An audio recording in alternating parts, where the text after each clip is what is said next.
ప్రజలందరికీ నా యొక్క నమస్కారాలు. నేను మీ మందా శ్రీనివాసరావు, స్వతంత్ర అభ్యర్థి, అద్దంకి నియోజకవర్గం.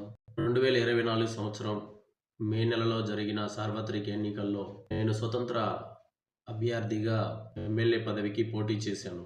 మనం చేసే మంచి పనిని బట్టి ప్రజలు మనల్ని దీవిస్తారు.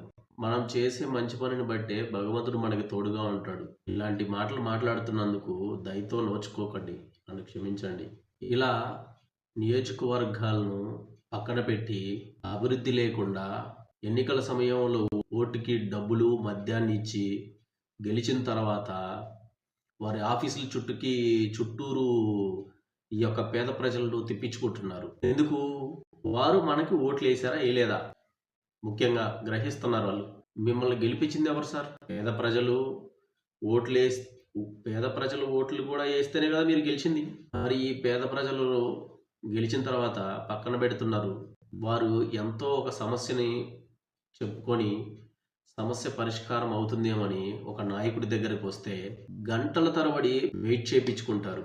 అదే మీరు ఎన్నికల సమయంలో వారి ప్రాంతాలకు వెళ్ళండి. మీరు వారం ముందు మీరు ఆ యొక్క గ్రామాలకు వెళ్తున్నారంటే క్యాన్వాస్ చేపిస్తారు. ఆటోల్లో మైకుల ద్వారా మన ఎమ్మెల్యే గారు వస్తున్నారు, మీరు పనులు మానుకొని ఇంటి దగ్గరే ఉండండి అని ఊరూరా తిరిగి చెప్పిస్తారు. పాపం ఈ పేదవారు నాయకుడి కోసం వారి యొక్క పనులు మానుకొని మరీ ఇళ్ళ దగ్గర ఉండాలి. మరి మీరు వాళ్ళు ఓట్లేశారు కదా, రేపు ఈ నాయకుడు గెలిస్తే మాకు మేలు చేస్తాడని నమ్మారు కదా. నమ్మి మీకు ఓట్లేసినప్పుడు మీరు వాళ్ళని గంటల తరబడి ఆఫీసుల చుట్టూ తిప్పుకోవడం, రోజుల తరబడి ఆఫీసుల చుట్టూ తిప్పుకోవడం, ఆ సమస్యను పట్టించుకోకుండా ఎంతకాలం ఇలా? జాగ్రత్త. పైన భగవంతుడు చూస్తున్నాడు. ఈరోజు కాకపోతే రేపు, రేపు కాకపోతే ఎల్లుండు మీ కుటుంబం చక్కగా వర్ధిల్లాలంటే పేద ప్రజల కన్నీటి తుడవండి సార్. పేద ప్రజల బాగోగులు చూడండి. రెండు చేతులెత్తి వేడుకుంటున్నాను.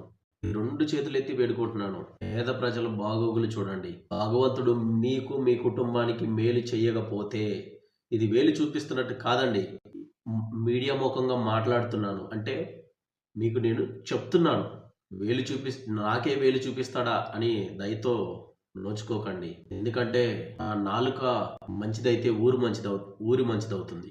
భగవంతుడు మీకు మేలు చేయాలంటే మీరు పేద ప్రజలకు తప్పక మేలు చేయాలి.